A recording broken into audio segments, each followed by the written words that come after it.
Iki lho.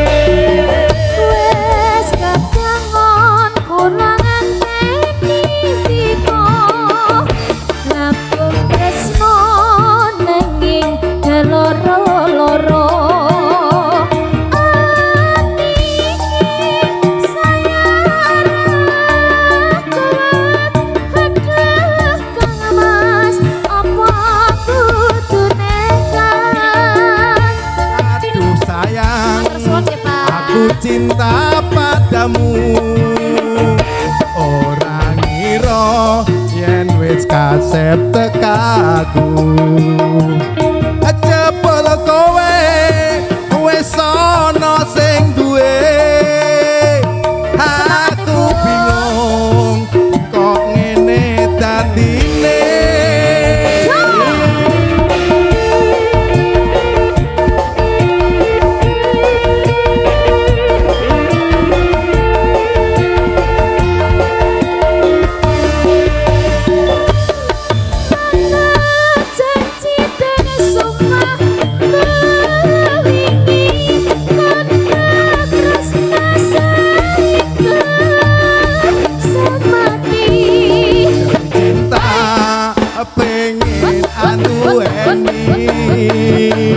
sewu cara bakal tak lakoni mung sawiji sing tansah gemi uga sabar lan tlaten ngenteni yen mangkono ya bareng ndedonga hanya nyuwun marang dewa tresno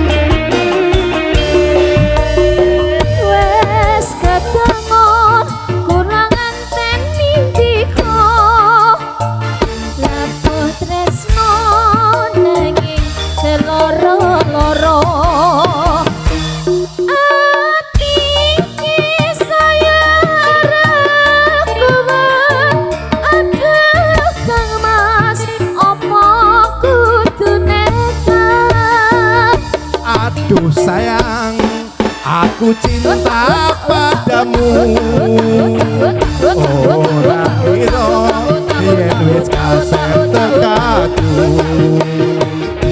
jebul kowe wis ana sing duwe aku bingung kok ngene dadine kita goyang lagi bro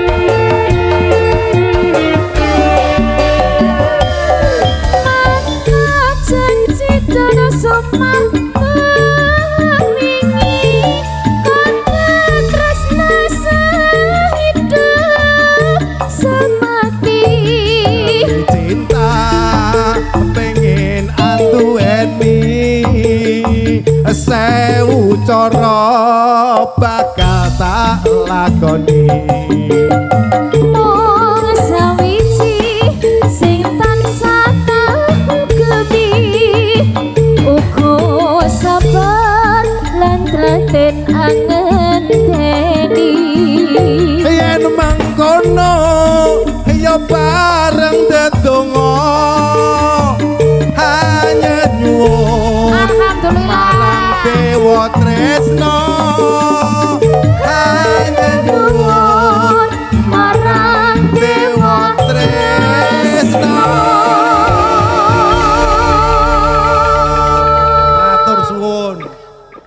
Matur Terima nuwun. kasih. Terima kasih Mas Joko. Mas Joko.